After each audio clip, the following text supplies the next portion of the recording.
verso 39. Eu sou grata ao Senhor por estar aqui. Como eu sempre falo, e é verdade, é o Senhor que me sustenta para estar diante da presença dEle. Louvo a Deus pela vida dos pastores, eu já conheço eles, são uma bênção, né? Pastora Anastácia, pastora Nayara, Deus abençoe grandemente as vossas vidas. Deus abençoe a vida da missionária Elza, que me fez o convite para estar aqui. Da missionária também é Neide. Isso, Neide, eu tenho salvo o contato dela lá, que ela já entrou em contato comigo. Deus abençoe também sua vida.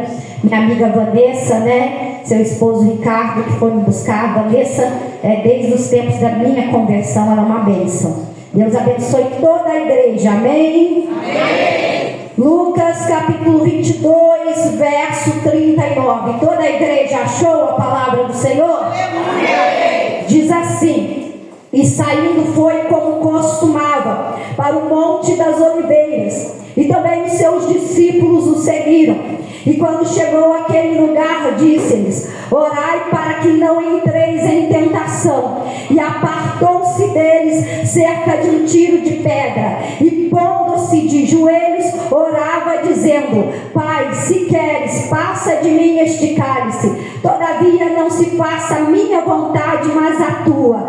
E apareceu-lhe um anjo do céu que o confortava, e posto em agonia, orava mais intensamente, e o seu suor tornou-se em grandes gotas de sangue que corriam até o chão. E levantando-se da oração, foi ter com seus discípulos, e achou-os dormindo de tristeza, e disse-lhes: por que estáis dormindo? Levantai-vos e orai, para que não entreis em tentação. Agora você vai lá para Apocalipse capítulo 21, verso 22. Apocalipse capítulo 21, verso 22. A palavra do Senhor nos diz assim: e nela não vi templo, na Nova Jerusalém, porque o seu templo é o Senhor, Deus Todo-Poderoso, e o Cordeiro, e a cidade não necessita de sol, nem de lua, para que nela resplandeçam, porque a glória de Deus a tem alumiado, e o Cordeiro é a sua lâmpada. Amém? Pode se assentar. Aleluia. Adorando o nome do nosso Deus, porque Ele é maravilhoso. Nós estamos diante de uma passagem na qual eu li aqui, que fala acerca do momento em que está se aproximando a crucificação de Jesus. E no momento em que está se aproximando a crucificação de Jesus, o que é que Jesus vai fazer? Jesus ele vai começar a preparar os seus discípulos para aquele momento. E a Bíblia diz, em determinada ocasião, lá no livro de Mateus, no capítulo 23, você vai ver que Jesus primeiro, ele desmascara os fariseus, ele envergonha os fariseus. Algumas pessoas dizem que Jesus não envergonha ninguém, mas fato é que quando não há um temor, quando a pessoa não tem verdade, sinceridade diante da presença de Deus, Jesus ele age da forma como ele expôs ali. Ele vai expor os fariseus, vai dizer à multidão que o escutava que fizesse aquilo que os fariseus pregavam, mas não fizesse aquilo que eles faziam. E depois daquela ocasião, Jesus ele vai começar, a Bíblia diz, Mateus capítulo 24, que Jesus ele vai para o Monte das Oliveiras com os seus discípulos. Ainda não era a ocasião do Getsemane, mas ele estava ali preparando os seus discípulos para o momento da sua vinda. E ele começa a discursar com os seus discípulos, falando dos sinais que antecederiam a sua vinda, falando que aumentaria a fome, guerra, pestilência, tudo aquilo que a gente já tem visto. Só que é interessante que ele vai comparar esse momento a dores de parto. Por quê? Porque é como a contração de uma mulher. As dores vão aumentando, as dores vão se intensificando, e quando há intensificação da dor, há o sinal do quê? De que a criança está nascendo. E assim Jesus está comparando o momento da vida dele. O que é que Jesus estava dizendo ali? Jesus não estava dizendo ali que somente os sinais da fome, da pestilência, das doenças, dos rumores de guerra e guerra matariam os sinais da vida dele, mas ele estava dizendo que o aumento desses sinais, a intensificação desses sinais marcariam o momento da vinda dele. E por que Jesus está falando isso aos seus discípulos?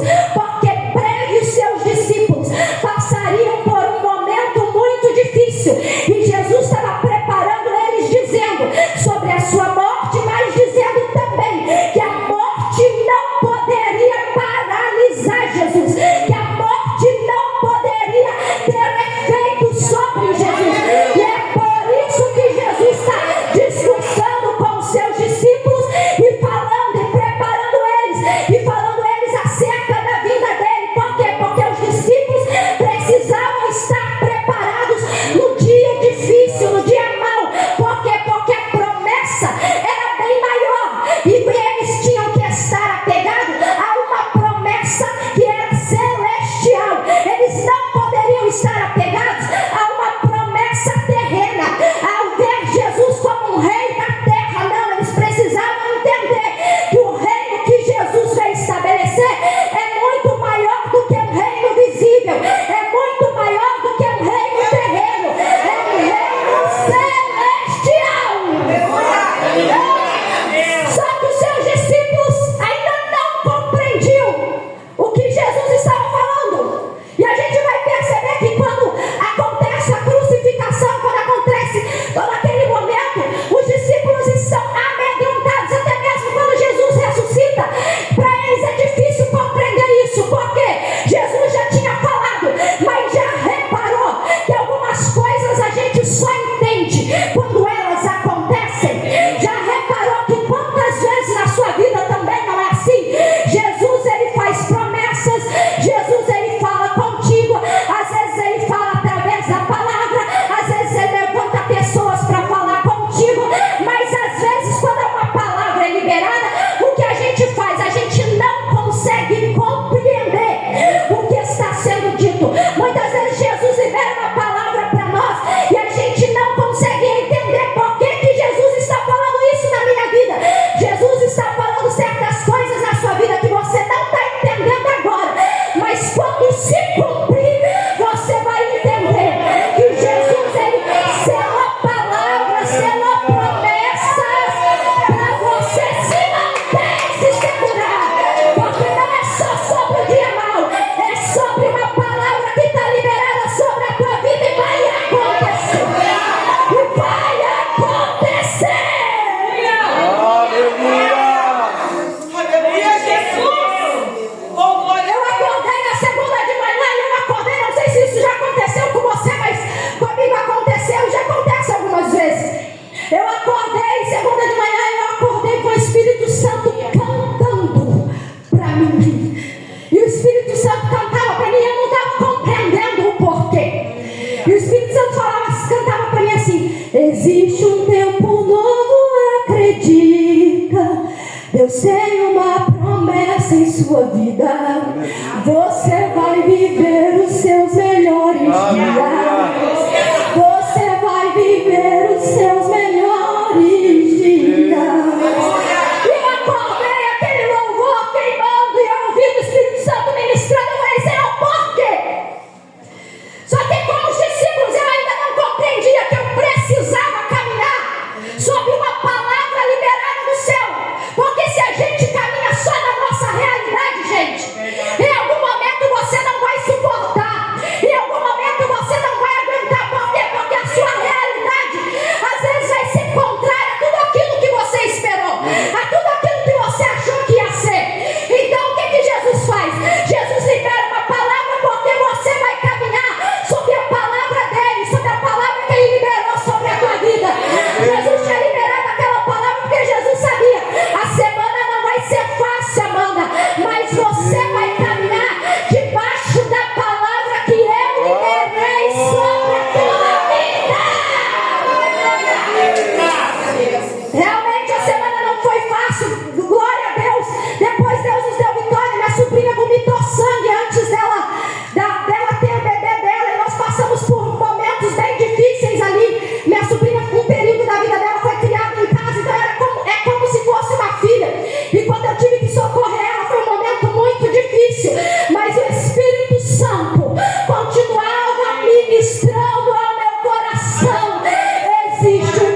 e glorificando a Deus, porque está tudo bem com ela.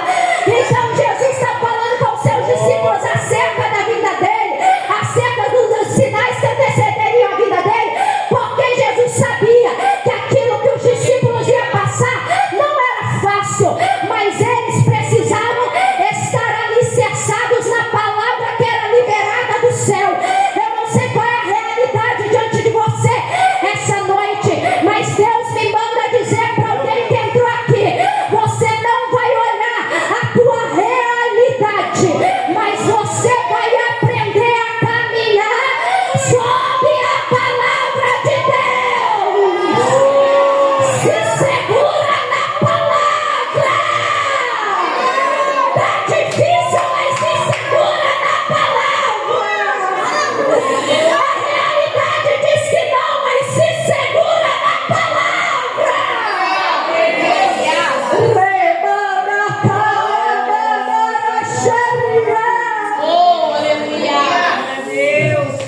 O momento da crucificação está se aproximando. Jesus vai estabelecer agora a Santa Ceia. E é incrível porque o contexto diz assim: na noite em que foi traído. Tem peso? Claro que tem. Tem um peso muito grande, porque só quem foi traído ou enfrentou algum tipo de dor muito grande sabe o peso que tem. Então Jesus está na mesa, a Bíblia diz na noite em que foi traído. Só que o que eu acho interessante é o seguinte: na noite em que foi traído, Jesus não levanta da mesa embora ele soubesse quem é o traidor. Jesus poderia pensar: eu não sento na mesa com aquele traidor. Só que quem tem um propósito maior não levanta da mesa por causa das pessoas. Quem tem um propósito maior não vai embora por causa das pessoas. Meu Deus. Amado, eu fui porque alguém me feriu. Eu não quero ficar porque alguém me machucou. Eu não quero ficar porque eu me decepcionei. Eu fui embora porque lá atrás eu me decepcionei. Sabe o que Jesus está dizendo? Não levanta da mesa. E se levantou da mesa, se senta de novo. Porque você também tem um propósito maior. O propósito de Jesus é maior do que todos, mas o teu propósito é grande. Jesus está dizendo: fica assentada à mesa. Fica assentada à mesa. Alguém está dizendo: esse não é mais o meu lugar. E Jesus está dizendo: fica assentada à mesa.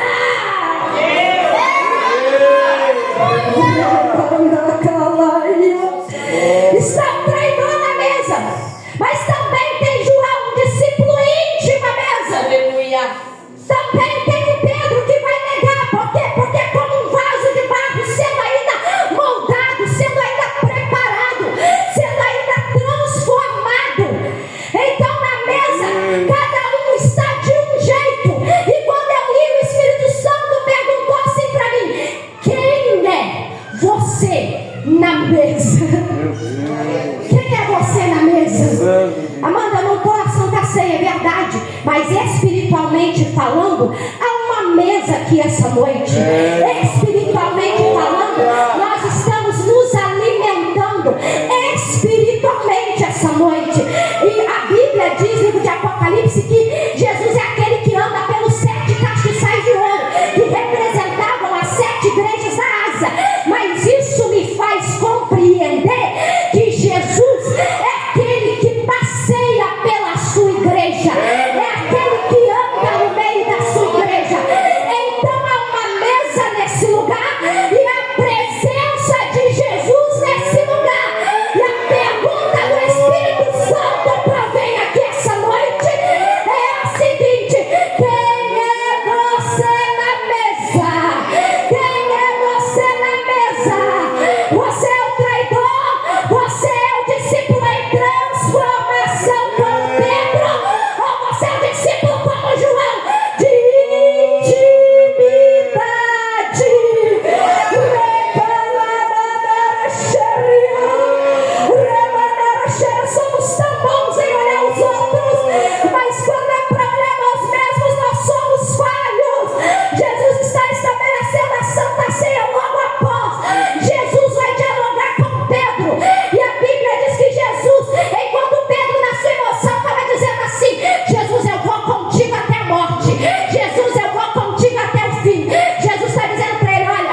vai ter um cumprimento de palavra.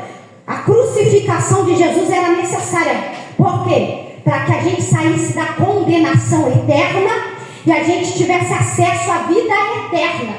Então era necessário esse momento. E o momento estava se aproximando. Só que não era momento de derrota, não. Era momento de vitória. Tem coisa que vem com cara de derrota, mas é momento de vitória. Só que a gente precisa ser espiritual para compreender o que está acontecendo. Tem coisa que a gente olha, a gente pensa, vou morrer, vai acabar tudo. Só que não é para morrer, não é para acabar tudo, é para se cumprir a palavra de Deus, a promessa de Deus. Estava se aproximando um momento e parecia que era momento de morte, parecia que era momento de derrota, mas era momento de vitória. E sempre que está para se cumprir algo na nossa vida, o que acontece? A pressão aumenta. É verdade. Sempre que Deus vai cumprir algo na nossa vida, a pressão começa a aumentar, a prova começa a aumentar, a situação começa a ficar mais difícil. Mas por quê? Porque é momento de resposta de oração, é momento de cumprimento de promessa de Deus. Então parece que o negócio vai desandar, mas não vai. O que a gente tem que fazer? A gente tem que estar posicionado. A Bíblia diz: saindo, Jesus foi como costumava. Então Jesus, ele não deixa de fazer o que ele tinha que fazer. Ele tinha o costume de ir orar no Monte das Oliveiras, e ele vai manter o seu costume, e ele vai continuar fazendo o que ele fazia, e ele vai se fortalecer em oração, porque ele entende que a pressão é grande. E quando a pressão é grande, a igreja já sabe, a gente já ora, a gente já jejua, a gente já busca no dia a dia, mas precisamos entender que em alguns momentos vai requerer mais busca de nós. Alguns momentos a gente só vai aguentar e a gente só vai suportar se a gente tiver em oração. Jesus, ele sabe, ele é Deus, amado, ele não precisava, é verdade, ele é Deus, ele não precisava, mas o que ele está fazendo? Ele está deixando um exemplo para nós. Ele é Deus, mas ele deixa um exemplo. Qual é o exemplo? Quando tudo estiver difícil, é momento de orar mais, é momento de buscar mais, é momento de se derramar mais, porque tem coisas na vida que a gente só vai aguentar passar quando a gente tiver em oração.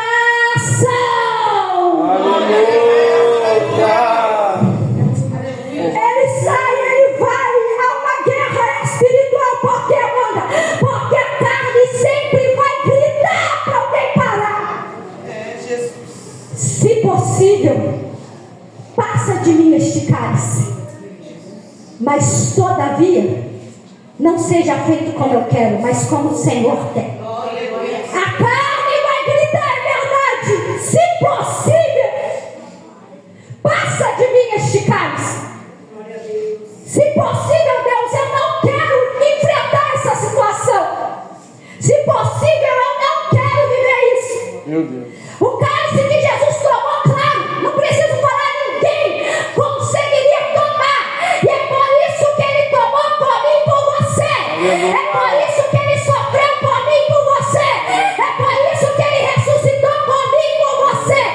Só que há alguns cálices na nossa vida que a gente vai precisar tomar, mas às vezes a gente não quer tomar o cálice até o final. A gente quer abandonar o cálice na metade e não completar aquilo que é para fazer. Sabe o que Jesus está dizendo essa noite? Aguenta tomar o teu cálice até o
atrás, como eu falei, quando Deus tem algo a realizar, eu enfrento desde que as minhas crianças eram pequenas um problema muito grande com a seletividade alimentar deles. E é uma seletividade muito severa, a ponto deles comerem 4 tipos de alimento só. E não se interessarem, não querer cheirar e cuspir alimento. Então assim, é uma coisa comprovada, não é como uma criança que não gosta de algum alimento. Então assim, eu nunca pude ver meus filhos sentar e comer um lanche como uma criança come, ou comer uma carne, não.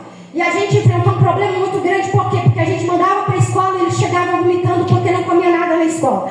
E a gente passou um período muito grande assim. Quando chegou esse ano, eu falei, eles já estão na idade deles serem alfabetizados. Eu não posso, Senhor, que aconteça como aconteceu o ano anterior, orando a Deus, chorando a Deus. E aí eu fui procurar uma Nutri, porque não dava para esperar ter um SUS, era uma Nutri especializada em seletividade alimentar. E Deus preparou uma Nutri, que eu falo que não é uma Nutri, ela é uma amiga, que a ponto de ligar, fazer chamada de vídeo e etc. E ela passou uma receita de remédio que eram manipulados, e os remédios ficavam aproximadamente, meus filhos são gêmeos, né? E os remédios ficavam aproximadamente quase R$1.000. E eu falei, Deus, e agora? O que eu vou fazer? E joguei na sala da minha casa, eu falei, Deus, eu estou orando, estou te buscando, o que eu vou fazer? Porque às vezes o que é possível para você pode ser impossível para mim. O que é para mim possível pode ser impossível para você. Eu tenho um marido cristão, mas existem irmãs que não têm marido cristão, e esse é o teu impossível. Só que o meu impossível naquela ocasião era aquilo. E eu me joguei, orei, falei com o meu esposo, e não falo isso para me gloriar, porque não é para me gloriar, tudo é glória dele. Eu falei, Jesus, eu vou jejuar até o Senhor me responder. E aí quando foi no sábado que eu cheguei de uma pregação na tarde da bênção, quando eu sentei no sofá, o Espírito Santo falou para mim assim, se prepara. Sabe por quê? Na segunda-feira você vai encomendar esses remédios, porque eu estou respondendo a sua oração. E na segunda-feira, quando eu acordei, eu lembrei da palavra, eu falei, Deus falou. Aí daqui a pouco eu recebo a mensagem de alguém que menos eu esperava. E essa pessoa falou assim para mim, Amanda, vê o preço dos remédios, porque a gente vai comprar. Quando foi na quinta-feira daquela mesma semana, meus filhos tinham uma deficiência nutricional devido à seletividade alimentar. Quando foi na quinta-feira daquela semana, o remédio foi comprado, eles tomaram o remédio e terminaram o tratamento deles, que eles precisavam de nutrição. E aí eu lembrei, eu falei, sempre que Deus tem algo sobrenatural para realizar, algo acontece.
simbologias, é verdade. Há várias simbologias. Tem a visão pré-tribulacionista, tem a visão da tribulação, tem várias visões teológicas ali. Mas eu, quando eu leio esse livro, eu só consigo ver duas coisas. Nesse livro, oferece dois caminhos. É algo muito simples. Qual que é o caminho, Amanda? O caminho é o céu, uma promessa de vida eterna para aquele que crê, para aquele que confessa Jesus como o único e suficiente Salvador. E qual é o outro caminho? O caminho é inferno. Deus vai me lançar no inferno? Não. Você tem que entender que aquele que não aceita e não confessa Jesus como o único e suficiente Salvador, ele escolheu ir para o inferno. Então não é Deus que lança alguém no inferno, é alguém que escolhe ir para o inferno. Mas Jesus está dizendo para alguém aqui essa noite: te trouxe aqui para você escutar que há dois caminhos e você escolhe aonde você quer ir, aonde você quer passar a sua eternidade. A maior decisão da vida de um homem e de uma mulher não é com quem vai casar, não é o carro que vai comprar, não é a casa que vai comprar, não é o emprego que vai trabalhar, não é a profissão que vai ter, não é a faculdade que vai fazer. A maior decisão da vida de um homem e de uma mulher é para onde irá a sua alma. Se Jesus voltar hoje, para onde irá a sua alma? Porque Deus não criou o homem para viver longe da presença dele. Há uma promessa de eternidade à espera daquele que é povo dele. Mas eu tenho Jesus no coração. Todo mundo diz isso. Só que a Bíblia diz o seguinte: aquele que confessar o Senhor Jesus será salvo. Então, ele está no meu coração. Está no coração. Então faça confissão. Não há dificuldade em fazer confissão quando Jesus já está no coração. Só há dificuldade em fazer confissão quando Jesus não está no coração. Mas se alguém diz: Jesus está no meu coração, essa pessoa não vai ter dificuldade em confessar ele diante dos homens. Não vai ter dificuldade de falar que aceita ele diante dos homens. Deus está dizendo para alguém aqui que há uma promessa, há uma nova Jerusalém. A Bíblia diz que a cidade não vai necessitar de sol. Por quê? Porque Deus vai alumiar a cidade. O que é isso, Amanda? É contato próximo com Deus, é contato íntimo com Deus, é relacionamento restaurador. Deus vai restaurar o relacionamento dele e do homem completamente. Nosso relacionamento não será superficial, mas será completo. Eu não sei você, mas eu aguardo ver a face dele. E eu entendo que nada do que eu passe, nada do que eu enfrente, vale a pena eu desistir. Por quê? Porque eu estou aguardando uma promessa que é celestial. Porque eu quero ver ele face a face. Eu quero estar na cidade onde ele alumiará essa cidade. Não desista, Deus tem algo maior. Eu queria te convidar a ficar em pé aqui essa noite. Eu não vou passar do horário que foi me dado. Louvado seja Jesus.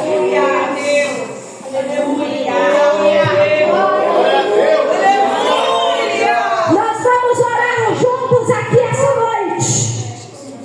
E você vai ser missionário aqui essa noite. Como é que eu vou ser missionário, Amanda?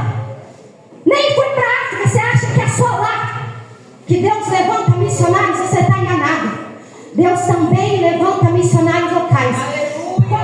O missionário é aquele que abraça quem é de fora, mas também mantém aquele que está quase caindo aqui dentro.